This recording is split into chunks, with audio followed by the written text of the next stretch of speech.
తిరుమల తిరుపతి వెంకటేశ్వర ఆలయం భారతదేశంలోని అత్యంత ప్రసిద్ధ హిందూ దేవాలయాలలో ఒకటి. ఇది వెంకటేశ్వరుడికి అంకితం చేయబడిందే. మీరు సందర్శించాలనుకుంటే, మీరు తెలుసుకోవలసిన ముఖ్య అంశాలు ఇక్కడ ఉన్నాయి.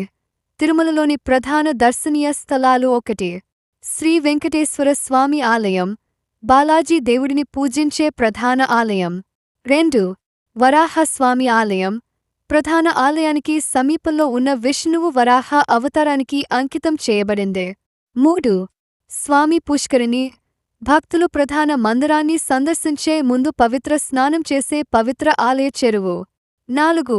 ఆకాశగంగా, పవిత్రంగా భావించే సహజ జలపాతం. ఇక్కడ ఆలయ పూజారులు ఆచారాల కోసం నీటిని తీసుకుంటారు. 5.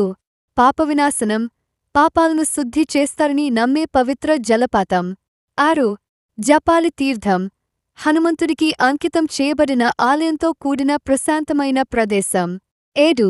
శిలాతోరణం, వెంకటేశ్వరుడితో సంబంధం కలిగి ఉందని నమ్ముతున్న అరుదైన సహజ శిల నిర్మాణం. 8. చక్రతీర్థం, ఆధ్యాత్మిక ప్రాముఖ్యత కలిగిన పవిత్రమైన చెరువు. 9. శ్రీవారి పాదాలు, శ్రీ వెంకటేశ్వరుడు తిరుమల కొండపై అడుగుపెట్టాడని నమ్మే ప్రదేశం. సందర్శన మార్గదర్శకాలు, ఉచిత్కాలు. దర్శన బుకింగ్ అధికారిక తిరుమల తిరుపతి దేవస్థానం (టీటీడీ) వెబ్సైట్ ద్వారా ముందుగానే టిక్కెట్లు బుక్ చేసుకోవడం మంచిదే.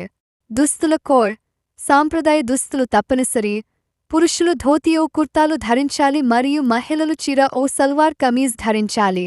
లడ్డూ ప్రసాదం, ఆలయ ప్రాంగణంలో అందుబాటులో ఉన్న ప్రసిద్ధ తిరుపతి లడ్డూను మిస్ అవ్వకండి. సమయాలు: ఆలయం దాదాపు 24/7 తెరిచి ఉంటుంది, కానీ వివిధ రకాల దర్శనాలకు నిర్దిష్ట సమయాలు ఉంటాయి. వసతి: టీటీడీ అతిథి గృహాలు మరియు ధర్మశాలలను అందిస్తుంది మరియు తిరుపతి నగరంలో అనేక హోటళ్లు ఉన్నాయి. రవాణా: తిరుపతి రోడ్డు, రైలు మరియు వాయు మార్గాల ద్వారా బాగా అనుసంధానించబడి ఉంది. తిరుమల చేరుకోవడానికి మీరు ఆప్సెక్ బస్సులను తీసుకోవచ్చు లేదా టాక్సీలను అద్దెకు తీసుకోవచ్చు.